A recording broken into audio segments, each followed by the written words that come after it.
Have you ever been there? You're in a fast-paced English conversation, maybe on Zoom call or just, hanging out, and you feel that frustrating lag. Yeah. That little pause, the translation delay, where your brain nails the perfect response in your own language, then scrambles to switch it to English. And by the time you've got the words sorted out, the moment's just gone. Exactly. It's past. It's a huge fluency killer. We sometimes call it cognitive friction. Your brain is basically forcing itself to do double duty, processing every single thought twice. It sounds exhausting. It is exhausting. And it really keeps you from reaching that effortless, natural fluency. Well, that is precisely what we're tackling today. This deep dive is all about figuring out how to train your brain to, skip that step, to stop using your native language as the middleman and just think directly in English. Right. Bypass the translation entirely. We've pulled together some great strategies from the source material, a sort of toolkit. But first, I think we need to nail down the why. Why is skipping that translation step so fundamental? That's the perfect place to start. If you don't get the why, the how doesn't stick. I guess the biggest thing our sources point to is just speed. And maybe accuracy, too. If you're always translating, you're looking for word-for-word matches, and they often just don't work. Precisely. And that leads to those structural mistakes. The classic example you sometimes hear, and it was in the source material, is someone translating "I am cold," literally from a language where you'd say, "I have cold." Ah, right. So they end up saying "I have cold" in English. Exactly. And it sounds wrong. It's not just awkward, it signals that the whole way they're building the sentence is based on a different language's rules. That really shows the brain is relying on a system that doesn't map onto English. So, okay, what happens when we manage to cut out that mental middleman? Well, the benefits really start to stack up. The main one is simply less mental effort, less cognitive load. Your brain isn't working overtime anymore. This means things happen faster. You process information quicker, you speak more smoothly. That delay we talked about, it shrinks or disappears altogether. Which must do wonders for confidence. Yeah. You're not stumbling or having those long, awkward pauses while you search for the right word. Absolutely. Confidence goes way up when the words just flow. Makes sense. And here's a big one. Listening comprehension gets a major boost. If you're mentally translating everything someone says to you, you're always playing catch up. Right, you fall behind in the actual conversation. Thinking in English means you process what you hear. Conversations, movies, music, instantly. You're in the moment, not 5 seconds behind it. There's another benefit people might miss. Pronunciation. The sources suggested that thinking directly in English helps you actually sound more natural. Yeah, that's a fascinating point. It's like when you think the English words directly, you're not just thinking the meaning, you're kind of internally hearing the sounds, the rhythm. The music of the language. Sort of, yeah. And that primes your mouth, your articulation, to make the sounds in a more native-like way. Huh. So fluency isn't just about vocabulary lists and grammar rules. It's about fundamentally rewiring how your brain operates internally. That's the core idea, changing the default operating system for your thoughts. Okay, that sounds like the goal. But let's be real. It's not always easy. What are the main things that stop people? The mistakes or habits that prevent that mental switch? Our sources flagged about 4 key roadblocks. Right.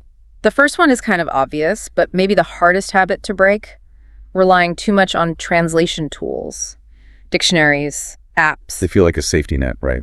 They do, Yeah. but it's like learning to cook by only ever reading recipes and never actually, tasting or experimenting. You don't develop the feel for it. The sources use that analogy of training wheels on a bike. Yeah. If you keep them on forever. You never force your brain to learn how to balance on its own. It never trusts itself to build sentences using English patterns naturally. So you never internalize the patterns of English. Exactly. You keep defaulting back to your native language's structure. Okay, roadblock number 2 seems related to how we're often taught. Overthinking grammar. Like obsessing over every sentence being perfectly correct before you even dare to think it. Oh, definitely. That pursuit of perfection is a massive bottleneck. It grinds everything to a halt. Yeah, because native speakers don't do that. Not at all. We make mistakes constantly. Fluency, communication, that's the priority in real conversation, not perfect grammatical structure every single time. If your internal grammar checker is too strict, you sacrifice all your speed. You lose the conversation while you're busy diagramming sentences in your head. Pretty much. Then the third mistake is purely emotional. It's the fear. Fear of making mistakes. Sounding silly. Yeah, people get so worried about being judged or corrected that they just stop themselves. They won't even try to form the thought in English. Which is a catch-22, right? If you're afraid to even think it. How can you practice thinking it? You can't. You have to sort of reframe mistakes. They're not failures, they're data.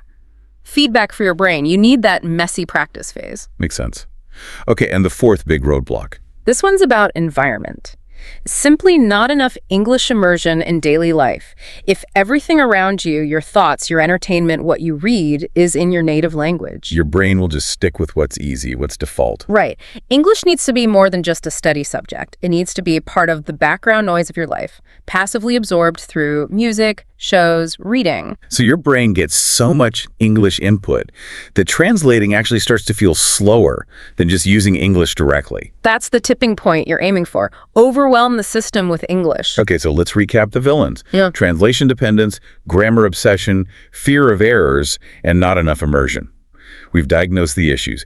Now let's get practical. What are the steps, the strategies to actually train that mental muscle? Right. Let's move into the actionable toolkit. We've pulled out 6 powerful, pretty low-pressure strategies from the sources. Excellent. Let's dive into strategy 1. Sounds like this is the simplest starting point. It really is. Strategy 1, just name things around you. Directly in English, look around wherever you are, your room, the street, a shop, and just name what you see. So like chair, table, window, phone. Exactly. Okay. Don't think the word in your native language first. Just see the object, say the English word. It builds that direct connection. Object to English word bypasses translation. I like that. It's very immediate and zero pressure. Okay. Strategy 2 builds on that. Yeah, it takes it internal. Talk to yourself in English, silently or even quietly out loud if you can.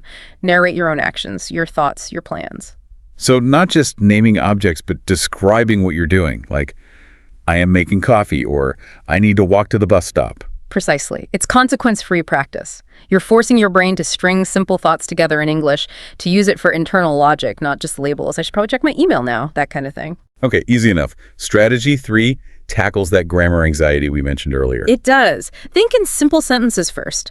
Don't try to build complex multi-clause sentences right away. That's where the translation instinct kicks in hardest. Start small. Really small. Basic subject, verb, object. I am happy. The weather is nice. I like this food. Get comfortable with those short, easy chunks.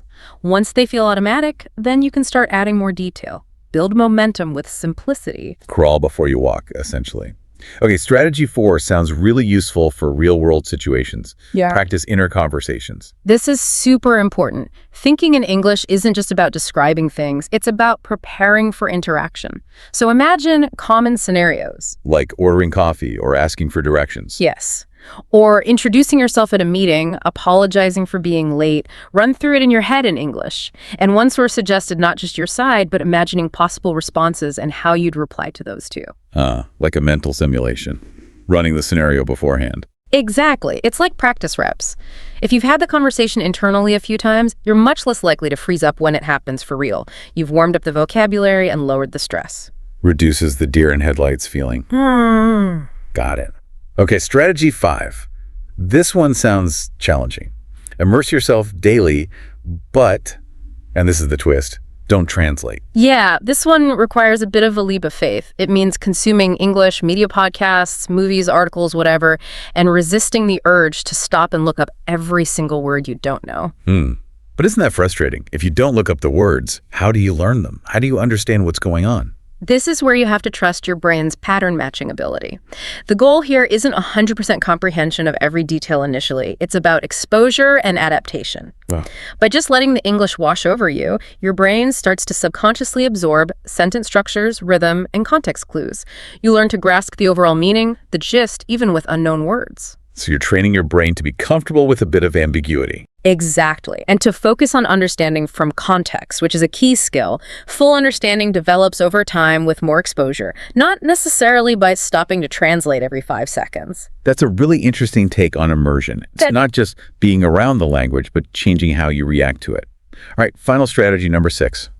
Make it fun. Set small, achievable challenges for yourself. Like what? Maybe commit to thinking only in English during your 10-minute walk to work, Or before bed, try to mentally summarize your entire day in English. Keep it short, make it regular. Little mental workouts. Yeah, turn it into a bit of a game.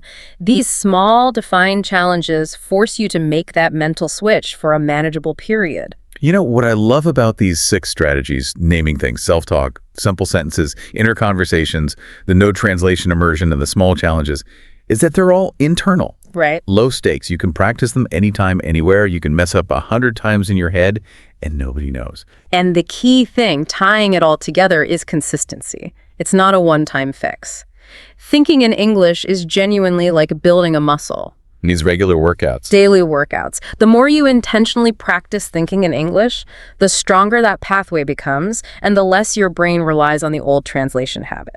This has been incredibly clarifying. If we boil it all down, the core message seems to be, you don't need some magic trick. The ability is there. It's about changing the language your brain uses for its everyday background processing. Absolutely. The real marker of fluency isn't just speaking, it's when English becomes the default language for your internal monologue, your planning, your decision-making, even your worrying, when it feels natural, effortless. And for you listening, please don't get discouraged if this feels awkward or difficult at first. That's totally normal. It really is. But that moment, and it will come, when you realize you just formed a thought or understood something someone said without consciously translating, even if it's just noticing the word door as door, without thinking of it in your native language first. That's the breakthrough. That's when you know the rewiring is starting to happen. So we want to leave you with a final thought, something practical based on those 6 strategies. Thinking about them, the naming game, the self-talk, the inner conversations. Which one of those really low-pressure internal activities could you realistically commit, just say, 3 minutes to? Right now, or maybe right after this, just to kickstart that mental shift. Just 3 minutes to begin building that muscle. Give it a try. Get started today.